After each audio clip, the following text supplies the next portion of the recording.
ಖರ್ಗೆ ನಿವಾಸದಲ್ಲಿ ಇಂಡಿಯಾ ಮೈತ್ರಿಕೂಟದ ನಾಯಕರ ಸಭೆ ನಡೀತಾ ಇದೆ. ಒಂದ್ ಕಡೆ ಎನ್ಡಿಎ ಮೈತ್ರಿಕೂಟದ ನಾಯಕರ ಸಭೆ ಮುಕ್ತಾಯವಾಗಿದೆ, ಮತ್ತೊಂದ್ ಕಡೆ ರಾಜಾಜಿಮಾರ್ಗ್ನಲ್ಲಿರುವಂತಹ ಎಐಸಿಸಿ ಅಧ್ಯಕ್ಷ ಮಲ್ಲಿಕಾರ್ಜುನ ಖರ್ಗೆ ಅವರ ನಿವಾಸದಲ್ಲಿ ಇಂಡಿಯಾ ಮೈತ್ರಿಕೂಟದ ನಾಯಕರ ಸಭೆ ಶುರುವಾಗಿದೆ. ಚುನಾವಣಾ ಫಲಿತಾಂಶದ ಬಗ್ಗೆ ನಾಯಕರು ಸಮಾಲೋಚನೆಯನ್ನ ನಡೆಸುತ್ತಿದ್ದಾರೆ. ಈ ಸಭೆಯಲ್ಲಿ ರಾಹುಲ್ ಗಾಂಧಿ, ಸೋನಿಯಾ ಗಾಂಧಿ, ಪ್ರಿಯಾಂಕಾ ಗಾಂಧಿ, ಎನ್ಸಿಪಿಯ ಶರದ್ ಪವಾರ್, ಸಮಾಜವಾದಿ ಪಕ್ಷದ ಅಖಿಲೇಶ್ ಯಾದವ್, ಅಭಿಷೇಕ್ ಬ್ಯಾನರ್ಜಿ, ಆರ್ಜೆಡಿಯ ತೇಜಸ್ವಿ ಯಾದವ್ ಸೇರಿದಂತೆ ಹಲವು ಪ್ರಮುಖ ನಾಯಕರು ಭಾಗಿಯಾಗಿದ್ದಾರೆ. ಡೀಟೇಲ್ಸ್ ನಮ್ಮ ಪ್ರತಿನಿಧಿ ಜಗದೀಶ್ ನೀಡ್ತಾ ಇದ್ರು. ಜಗದೀಶ್, ಎನ್ಡಿಎ ಮೈತ್ರಿಕೂಟದ ಸಭೆ ಮುಕ್ತಾಯ ಆಗ್ತಾ ಇದ್ದ ಹಾಗೆ ಇಂಡಿಯಾ ಮೈತ್ರಿಕೂಟದ ಸಭೆ ಆರಂಭ ಆಗಿದೆ. ಏನ್ ಚರ್ಚೆಗಳಾಗ್ತಾ ಇದೆ ಅನ್ನುವಂತ ಕುತೂಹಲ. ಯಾಕಂದ್ರೆ ನಿನ್ನೆ ರಾಹುಲ್ ಗಾಂಧಿ ಅವರಿಗೆ ಪ್ರಶ್ನೆಯನ್ನ ಕೇಳಿದಂತಹ ಸಂದರ್ಭದಲ್ಲಿ ಸುದ್ದಿಗೋಷ್ಠಿನಲ್ಲಿ ಸರ್ಕಾರ ರಚನೆಯ ಪ್ರಯತ್ನವನ್ನ ನೀವು ಮಾಡ್ತೀರಾ, ಯಾವ ಕಡೆ ಇರೋದಕ್ಕೆ ಬಯಸ್ತೀರಿ ಎಂದಾಗ ನಾಳೆ ಸಭೆ ನಡೆಯುತ್ತೆ, ಸಭೆನಲ್ಲಿ ಚರ್ಚೆ ಮಾಡ್ತೀವಿ ಅಂತ ಹೇಳಿದ್ರು. ಹಾಗಾಗಿ ಈ ಸಭೆಯ ಬಗ್ಗೆ ಕುತೂಹಲ. ಜಗದೀಶ್,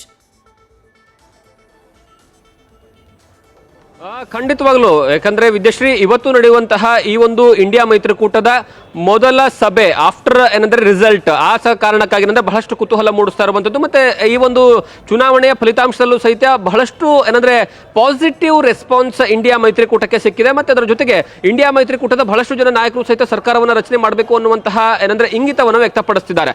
ಈಗಾಗಲೇ ಏನಂದ್ರೆ ಉದ್ಧವ್ ಠಾಕ್ರೆ ನಿನ್ನೆ ಒಂದು ಸ್ಟೇಟ್ಮೆಂಟ್ ಅನ್ನು ಕೊಟ್ಟಿದ್ದಾರೆ.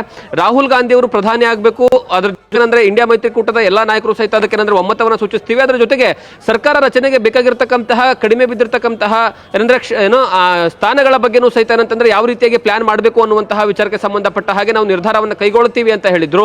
ಆ ಭಾಗವಾಗಿ ಈಗ ನಡೀತಾ ಇರುವಂತಹ ಸಭೆ ಬಹಳಷ್ಟು ಪ್ರಾಮುಖ್ಯತೆಯನ್ನು ಪಡ್ಕೊಳ್ಳುತ್ತೆ. ಮತ್ತೆ ಸ್ವತಃ ಏನಂದ್ರೆ ರಾಹುಲ್ ಗಾಂಧಿ ಅವರಾಗಿರ್ಬೋದು, ಖರ್ಗೆ ಅವರಾಗಿರ್ಬೋದು, ನಿನ್ನೆಯ ಪತ್ರಿಕಾಗೋಷ್ಠಿಯಲ್ಲಿ ಹೇಳುವಂತಹ ಸಂದರ್ಭದಲ್ಲಿ ಅವರು ಹೇಳಿದ್ರು, ನಿಮ್ಮ ಮುಂದಿನ ನಿರ್ಧಾರ ಏನಾಗುತ್ತೆ, ವಿಪಕ್ಷದಲ್ಲೇ ಕೂತ್ಕೊಳ್ತೀರಾ ಅಥವಾ ಏನಂದ್ರೆ ಸರ್ಕಾರವನ್ನು ರಚನೆ ಮಾಡ್ತೀರಾ ಅನ್ನುವಂತಹ ಪ್ರಶ್ನೆಗೂ ಸಹಿತ ಅವರು ಹೇಳಿದ್ದು. ಇಂಡಿಯಾ ಮೈತ್ರಿಕೂಟದ ನಾಯಕರ ಜೊತೆ ನಡೆಯುವಂತಹ ಸಭೆಯಲ್ಲಿ ನಾವು ಅದನ್ನು ನಿರ್ಧಾರ ಮಾಡ್ತೀವಿ ಅನ್ನುವಂತಹ ವಿಚಾರವನ್ನ ಹೇಳಿದ್ರು. ಮತ್ತೆ ಇನ್ನೊಂದು ಕಡೆಗೆ ಆ ಹೇಳಿಕೆ ಒಂದ್ ಕಡೆ ಆದ್ರೆ, ಮತ್ತೊಂದು ಕಡೆಗೆ ಏನಂದ್ರೆ ನಿನ್ನೆಯಿಂದ ಇಲ್ಲಿಯವರೆಗೂ ಸಹಿತ ಏನಂದ್ರೆ ಎನ್ಡಿಎ ಮೈತ್ರಿಕೂಟದ ನಾಯಕರುಗಳನ್ನ ಏನಂದ್ರೆ ಟಚ್ ಮಾಡುವಂತಹ ಕೆಲಸಕ್ಕೆ ಅಂದ್ರೆ ಅವ್ರನ್ನ ಸಂಪರ್ಕ ಮಾಡುವಂತಹ ಕೆಲಸವೂ ಸಹಿತ ಆಗಿದೆ ಅನ್ನುವಂತಹ ಕುತೂಹಲ ಏನಂತಂದ್ರೆ ಹೇಳಿಕೆಗಳು ಹೊರಗಡೆ ಬಂದಿದ್ದಾವೆ. ಅದರಲ್ಲೂ ಪ್ರಮುಖವಾಗಿ ಏನಂದ್ರೆ ಚಂದ್ರಬಾಬು ನಾಯ್ಡು ಅವರನ್ನ ಏನೋ ಸಂಪರ್ಕ ಮಾಡುವಂತಹ ಏನಂದ್ರೆ ಪ್ರಯತ್ನವನ್ನ ಮಾಡಿದ್ದಾರೆ. ಇವತ್ತು ಸಹಿತ ಏನಂತಂದ್ರೆ ಬಿಹಾರದ ಸಿಎಂ ನಿತೀಶ್ ಕುಮಾರ್ ಅವ್ರನ್ನ ಏನಂತಂದ್ರೆ ಸಂಪರ್ಕ ಮಾಡುವಂತಹ ಪ್ರಯತ್ನಗಳು ಆಗಿದಾವೆ ಅನ್ನುವಂತಹ ಏನಂದ್ರೆ ಸುದ್ದಿಗಳಿದಾವಲ್ಲ, ಅದೆಲ್ಲದಕ್ಕೂ ಸಹಿತ ಈ ಒಂದು ಸಭೆಯಲ್ಲಿ ಏನಂದ್ರೆ ಅಂತಿಮವಾಗಿ ಹೊರಗಡೆ ಬರುತ್ತೆ. ಆ ಕಾರಣಕ್ಕಾಗಿ ಒಂದು ಸರ್ಕಾರ ರಚನೆಯ ವಿಚಾರವಾಗಿ ಚರ್ಚೆ ಆದ್ರೆ, ಒಂದು ವೇಳೆ ಸರ್ಕಾರ ರಚನೆ ಮಾಡೋದಕ್ಕೆ ಆಗೋದೇ ಇಲ್ಲ ಅನ್ನುವಂತಹ ಒಂದು ಪ್ರಮೇಯ ನಿರ್ಧಾರ ಆಯಿತು ಅಂದ್ರೆ ಮುಂದಿನ ಹಂತದಲ್ಲಿ ಈ ಇಂಡಿಯಾ ಮೈತ್ರಿಕೂಟದ ನಾಯಕ ಯಾರು, ಇದು ಎಲ್ಲವನ್ನು ಸಹಿತ ಸರಿದೂಸ್ಕೊಂಡು ಹೋಗಬೇಕಾದಂತಹ ಒಬ್ಬ ನಾಯಕ ಬೇಕಾಗುತ್ತಾನೆ. ಆ ನಾಯಕನ ಜವಾಬ್ದಾರಿ ಯಾರಿಗೆ ಕೊಡಬೇಕು ಅನ್ನುವಂತಹ ವಿಚಾರ ಈ ಒಂದು ಸಭೆಯಲ್ಲಿ ಚರ್ಚೆ ಆಗುತ್ತೆ. ತದನಂತರ ಏನಂದ್ರೆ ವಿಪಕ್ಷ ನಾಯಕರನ್ನ ಯಾರಿಗೆ ಆಯ್ಕೆಯನ್ನ ಮಾಡಬೇಕು, ಯಾಕಂದ್ರೆ ವಿಪಕ್ಷ ಸ್ಥಾನವನ್ನ ಬೇರೆ ಯಾರಿಗೂ ಕೊಡೋದಕ್ಕೆ ಆಗೋದಿಲ್ಲ, ಅದು ಕಾಂಗ್ರೆಸ್ ಪಕ್ಷದಲ್ಲೇ ಇರಬೇಕಾಗುತ್ತೆ. ಯಾಕಂದ್ರೆ ಕಾಂಗ್ರೆಸ್ ಪಕ್ಷ ಅತಿ ಹೆಚ್ಚಿನ ಏನಂದ್ರೆ ಕ್ಷೇತ್ರಗಳನ್ನ ಗೆದ್ದಿರುವಂತದ್ದು, ವಿಪಕ್ಷ ಸ್ಥಾನದಲ್ಲಿ ಕೂತ್ಕೊಳ್ಳುವಂತಹ 10% ಮತಗಳನ್ನ ಏನಂದ್ರೆ ಸ್ಥಾನಗಳನ್ನ ಪಡ್ಕೊಂಡಿರುವಂತಹ ಕಾರಣಕ್ಕಾಗಿ ವಿಪಕ್ಷ ಸ್ಥಾನ ಕಾಂಗ್ರೆಸ್ ಹತ್ರನೇ ಇರುತ್ತೆ. ಆದ್ರೆ ಕಾಂಗ್ರೆಸ್ ನಲ್ಲಿ ಅದನ್ನ ಮುಂದುವರಿಸಿಕೊಂಡು ಯಾರು ಹೋಗಬೇಕು, ಯಾಕಂದ್ರೆ ವಿಪಕ್ಷ ಸ್ಥಾನ ಅನ್ನೋದು ಸರ್ಕಾರವನ್ನ ಇಕ್ಕಟ್ಟಿಗೆ ಸಿಲುಕಿಸುವಂತಹ ಒಬ್ಬ ಚಾಣಕ್ಯತನದ ನಾಯಕತ್ವ ಇರಬೇಕಾದಂತಹ ಪರಿಸ್ಥಿತಿ ಇದೆ.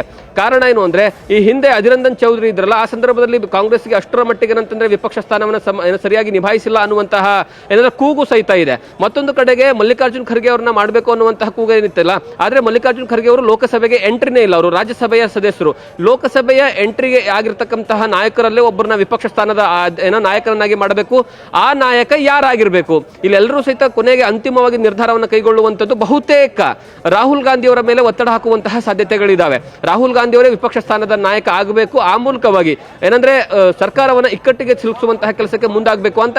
ಆದ್ರೆ ರಾಹುಲ್ ಗಾಂಧಿ ಅದಕ್ಕೆ ಎಷ್ಟರ ಮಟ್ಟಿಗೆ ಒಪ್ಪಿಗೆಯನ್ನು ಸೂಚಿಸ್ತಾರೆ, ಎಷ್ಟರ ಮಟ್ಟಿಗೆ ಅದು ನಿಜವಾಗ್ಲೂ ಸಹಿತ ವರ್ಕೌಟ್ ಆಗುತ್ತೆ, ಯಾಕಂದ್ರೆ ಒಬ್ಬ ವಿಪಕ್ಷ ಸ್ಥಾನದ ನಾಯಕ ಆದ ಅಂತಂದ್ರೆ ಸದನ ನಡೆಯುವಂತಹ ಸಂದರ್ಭದಲ್ಲಿ ಪ್ರತಿ ಹಂತದಲ್ಲೂ ಸಹಿತ ಕೂತ್ಕೊಳ್ಬೇಕಾಗುತ್ತೆ. 24 ಗಂಟೆಗಳ ಕಾಲ ಸಹಿತ ಏನಂತಂದ್ರೆ ಸರ್ಕಾರವನ್ನ ಚಾಟಿ ಬೀಸುವಂತಹ ಕೆಲಸವನ್ನ ಮಾಡಬೇಕಾಗುತ್ತೆ.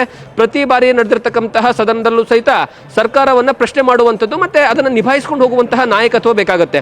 ಆ ನಾಯಕತ್ವ ರಾಹುಲ್ ಗಾಂಧಿಗೆ ಕಾಂಗ್ರೆಸ್ ಪಕ್ಷದಿಂದ ಏನಂತಂದ್ರೆ ಒಂದ್ ಕಡೆ ಆದ್ರೆ, ಕಾಂಗ್ರೆಸ್ ಪಕ್ಷಕ್ಕೆ ಒಂದು ವೇಳೆ ರಾಹುಲ್ ಗಾಂಧಿ ಬೇಡ, ವಿಪಕ್ಷ ಸ್ಥಾನ ಒಪ್ಪಿಕೊಳ್ಳಿಲ್ಲ ಅಂದ್ರೆ ಆಲ್ಟರ್ನೇಟಿವ್ ಆಗಿ ಯಾವ ನಾಯಕನನ್ನ ಆಯ್ಕೆ ಮಾಡಬೇಕು ಅನ್ನುವಂತಹ ವಿಚಾರವಾಗ್ಲೂ ಸಹಿತ ಇವತ್ತಿನ ಸಭೆಯಲ್ಲಿ ಚರ್ಚೆ ಆಗುವಂತಹ ಸಾಧ್ಯತೆ ಇರುವಂತದ್ದು. ವಿದ್ಯಶ್ರೀ. ಜಗದೀಶ್, ಬಹಳ ಪ್ರಮುಖವಾಗಿ ಈಗ ಇಂಡಿಯಾ ಮೈತ್ರಿಕೂಟಕ್ಕೆ ಸಂಬಂಧಪಟ್ಟ ಹಾಗೆ ಸರ್ಕಾರ ರಚನೆಯ ಬಗ್ಗೆ ಏನ್ ಚರ್ಚೆಗಳಾಗ್ತಾ ಇತ್ತು, ಬಟ್ ಆಲ್ರೆಡಿ ಈಗ NDA ಮೈತ್ರಿಕೂಟದ ಸಭೆ ಮುಕ್ತಾಯ ಆಗಿದೆ.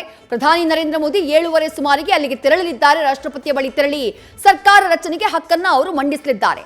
ಅಲ್ಲಿಗೆ ಇಂಡಿಯಾ ಮೈತ್ರಿಕೂಟದ ಮುಂದೆ ಸರ್ಕಾರ ರಚನೆಗೆ ಸಂಬಂಧಪಟ್ಟ ಹಾಗೆ ಇದ್ದಂತಹ ಆಯ್ಕೆಗಳು ಕಂಪ್ಲೀಟ್ ಆಗಿ ಕ್ಲೋಸ್ ಆದ ಹಾಗೇನಾ?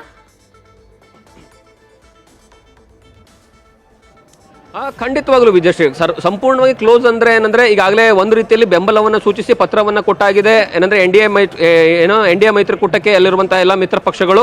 ಹಾಗಂದ ತಕ್ಷಣವೇ ಅದನ್ನ ವಾಪಸ್ ಪಡ್ಕೊಳ್ಳೋದಕ್ಕೆ ಆಗೋದಿಲ್ಲ ಅನ್ನುವಂಥದ್ದೇನಿಲ್ಲ. ಯಾಕಂದ್ರೆ ಅದು ಕೊನೆವರೆಗೂ ಸಹಿತ ಎಲ್ಲಿ ನಿರ್ಧಾರ ಆಗುವಂಥದ್ದು, ನಮಗೆ ಮೆಜಾರಿಟಿ ಇದೆ ಅಂತ ಪ್ರೂವ್ ಆಗುವಂಥದ್ದು ಎಲ್ಲಿ, ಅದು ಲೋಕಸಭೆಯ ಕಲಾಪದಲ್ಲಿ ಬಹುಮತವನ್ನ ಸಾಬೀತು ಮಾಡುವಂತಹ ಸಂದರ್ಭದಲ್ಲಿ.